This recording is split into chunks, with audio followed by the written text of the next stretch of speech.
first off, you're innocent, right? Because I can't remember what the song was. You're talking about like they had the guns with the beam, like, bro, it's mad descriptive, bro. Like, I'm thinking, it sounds like a movie. It sounds like a movie. So, bro, like, the day it happened, when they came and got you, like, walk me through that day, bro. All right, so basically, I was at my mate's apartment. I was literally, there was like a few people there, and then like they left or whatever, and then next thing you know, I walked into like the kitchen area to go grab some food, and then I was sitting down, and then next thing you know, I've just seen all the doors come off.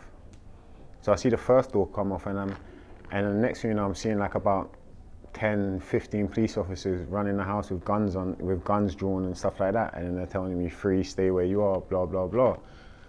So I'm kind of like shaking a little bit, like my hand it's just like shaking a little bit, and then I was just quiet, and then they just came up to me, and then they said my name, and they said, "We're arresting you for importation of cocaine, importation of heroin, conspiracy, cocaine, conspiracy, heroin."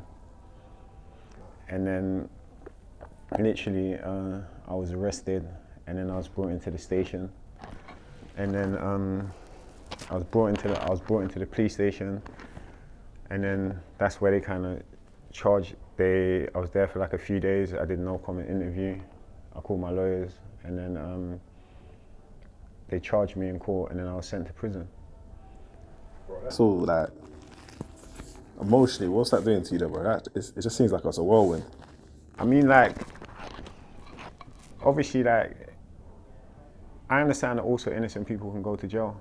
So obviously, a lot of people ask me, like, how do you just act normal, like with this big weight over your shoulders and stuff like that, like, because I think the sentencing guidelines, I'll be looking at maybe 25 to like 35 years, because like the police, they're basically saying is that I was bringing in multiple shipments of cocaine and heroin a week, and that I can't remember, I have to look at my paperwork, but I think they were trying to say that I brought in around 300 kilos or something like that in like a 4-week period, or I think so, something like that. They said on my paperwork, and so for me it was like I didn't have a clue like what was going on here. Do you understand? Because like I've never sold drugs in my whole life, and like and then their whole evidence against me is like they have no surveillance of me. They have not, and I'm being arrested by like SO15. Counter-terrorism, Scotland Yard. They were like the squads that got sent for me, and then there was like other people that were arrested in like another block, and then they had like multiple vans like all outside, and then like their whole evidence against me was they're saying that I had some encrypted phone, and that phone was mine, and I didn't get arrested with this phone, and that's their whole case against me, is they're trying to say that this phone is yours. And for me, it's like, when I look back, like, I understand why some people, because you can listen to my raps, and then sometimes you might hear me, I'm rapping about maybe drugs, or I'm rapping about guns, or I'm rapping about this, or I'm rapping about that. But at the end of the day, you also have to understand, like, even if you look at like the drill or what's in the charts now, and you look at it, this is what they're rapping about. Some of them are rapping about killing people, murdering people. You've never killed anyone in your life. Do you understand? We know that you're not a killer. Do you understand? You're just a rapper. So for me, I can understand where people like in the YouTube comments would look and say, look, he's like kind of like, because like imagine you're making all your money from trading, and you're making millions from trading, and trading's not the end thing. Am I gonna go start rapping about I'm some trader from Canary Wharf who wears a suit and blah blah blah?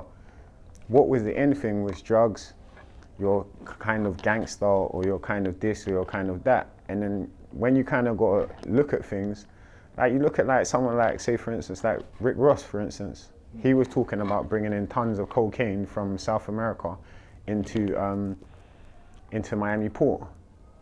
He was not bringing in an ounce. Do you understand? he was a security. He worked in a prison as a, like, no disrespect to Rick Ross or anything like that, but you were a correctional officer. Do you understand? So for me, it's like the police are kind of like, they're like saying my rap videos talk about selling drugs. So what, they're using rap videos and a phone that's not mine as like, so for me, it's one of them things where like I can't delve too much into it because, do you understand? Because if it does go in front of a jury, then I will explain my situation. Do you understand? And then it's like the police was just like, through my case, they were just doing a lot of dirty moves and dirty things regarding my situation, and some things that could come in light that put me in a positive light. The police are hiding it. And what else? So I think it's all circumstantial. I think it's hard to really, because my mum's a lawyer, my mum's a solicitor, so it's when the quote unquote state bring charges against individuals, and then I think they paint a character, and I think there's a lot of it is a character assassination. Black guy, talks about selling drugs, got a lot of money, X, Y, and Z. That's his. We've got him. That's layman's terms. Obviously, there's nuances to it, but in layman's terms, because it's obvious, like you're saying, bro. Like you paint a picture like you'd be successful from other means, and you weren't in possession of what they claim. So yeah, exactly. I was not arrested with no drugs. I was not arrested with money. I was not arrested with anything. And then it just goes to the thing of like, even if you ask anybody from my area, so if you ask anyone from like Clapham Junction, Battersea, or anything like that, they'll tell you, number one, this guy's never sold drugs. They say he's a fraud. He's never sold drugs, he's never shot anyone, and he's never stabbed anyone.